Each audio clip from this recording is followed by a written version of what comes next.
देखो इफ्तारी में खाना क्या है।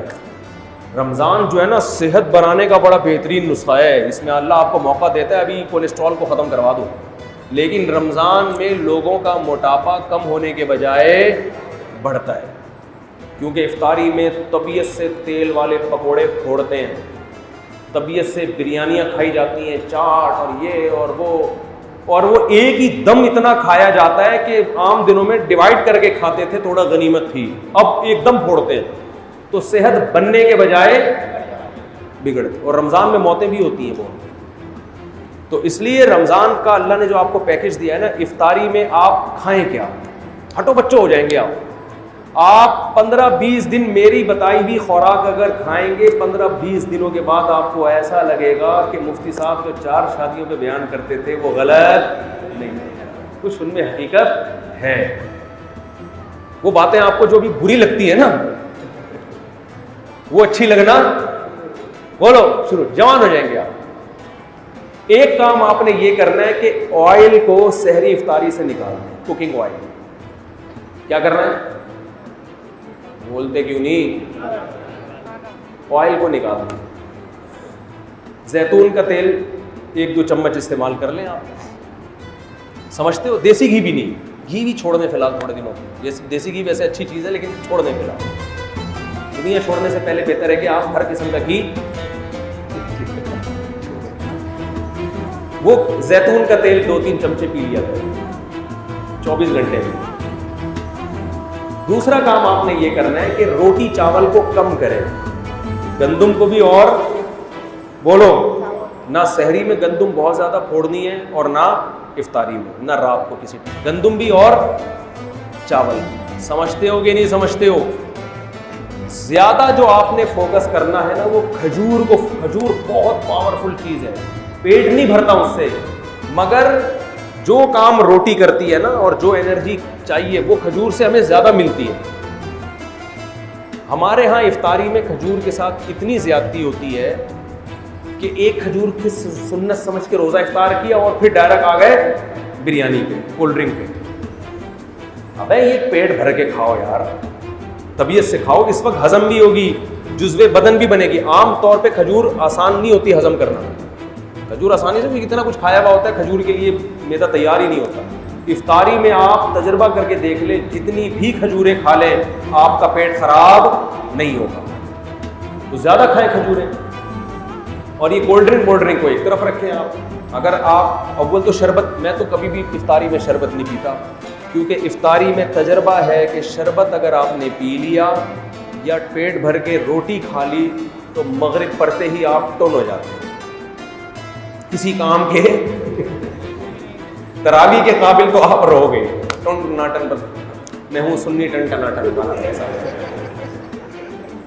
मैं हूँ कादरी सुन्नी टन टनाटन वाला हिसाब बन जाएगा। ना तरावी पढ़ी जाएगी ना पढ़ाई जाएगी। पीछे देखो लोग तरावी में पहली रकत से ही घूमना शुरू। ये वो लोग हैं जिन्होंने इफ्तारी में रोटी पेट भर के खाई, ये चावल पेट भर। अगर ये चावल या रोटी से पेट ना भरते, खजूरें खाते या और कोई चीज़ खा लेते, मकई खा लेते, लोबिया की चाट खा लेते, लोबिया खाए उसकी चाट बना लेते की भी होती है, सफ़ेद चने भी खा लें वो भी ठीक है।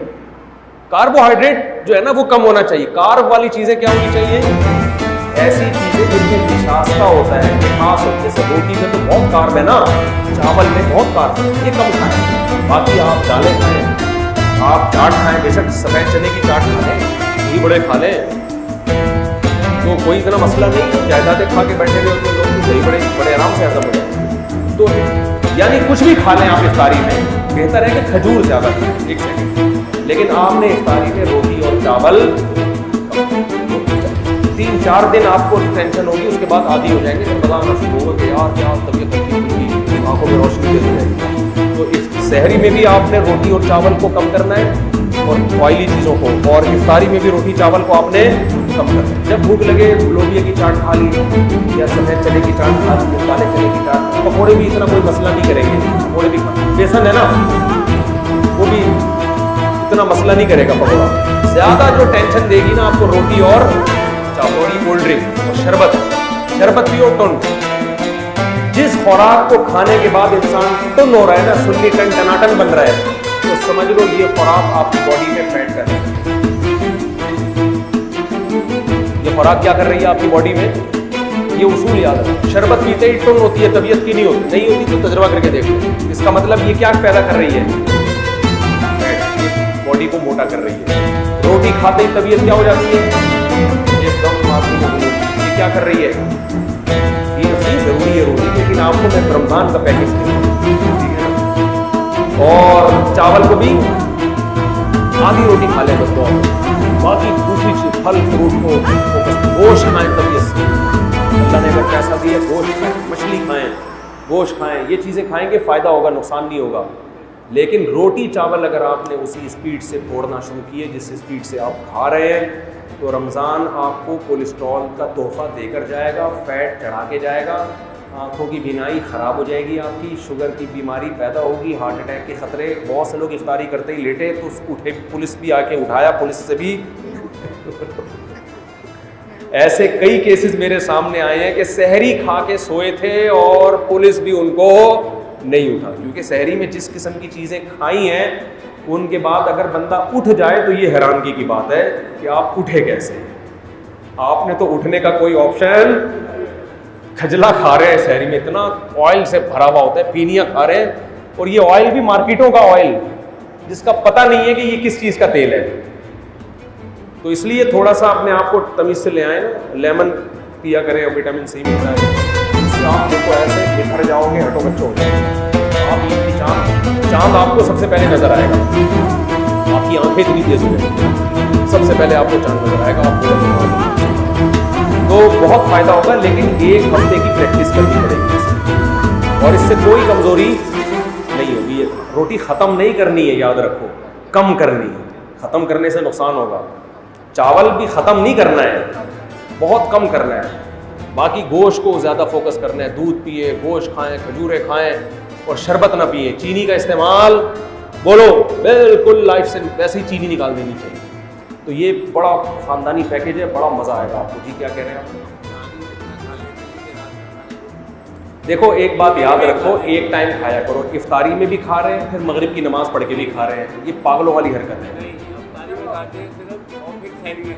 वो तो बेहतरीन, ये तो बहुत अच्छा काम है। मेरी तो आदत है, हाँ मुझे पता है, मेरी तो आदत है, मैं हमारे यहाँ 15 मिनट बाद मगरिब की नमाज़ होती है, मैं इफ्तारी में खा लेता हूँ जितना खाना होता है, उसके बाद बस खत्म। बहुत अगर कभी तरावी के बाद भूख लगी तो खा लिया, वरना नहीं। लोग क्या कर रहे हैं, पहले इफ्तारी में खाते हैं, फिर मगरिब की नमाज़ पढ़ के आए, फिर जाके खाना खाएंगे। हालांकि उनको पता है कि हमारी भूख, क्योंकि जब वक्फा आता है ना तो भूख नहीं रहती, तो ये पेट खराब होता है। रमज़ान में बीमारियां कम होने के बजाय बढ़ती हैं, तो रमज़ान बदनाम होता है इससे। वो हालांकि रमज़ान का कसूर नहीं है, वो आपका अपना कसूर है। तो अगर आपने इफ्तारी के फ़ौरन बाद खाना खाना है तो इफ्तारी में 2-3 खजूरें खाएं, नमाज़ पढ़ें, फिर खाना खाएं। लेकिन अगर नहीं है तो फिर तमीज़ से खाना खा लें, और मस्जिद के इमाम को बोलें कि थोड़ा लेट पढ़ा दो भाई, कोई भागे नहीं जा रहे यार, थोड़ा 1 महीना है, खाने तो दो तमीज़ से।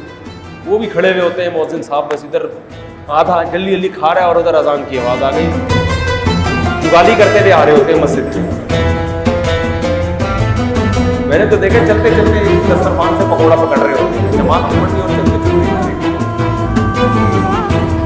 यहाँ मगरिब की नमाज में काफ़ी राइज नहीं है, लेकिन एक उज़र है, तो हम तो कोशिश करते हैं अज़ान और मगरिब कम अज़ कम 15 मिनट में भी जिस कम वक्त का पेट ना भरे ना, तो ये पेट नहीं है, ये लालू खेत है।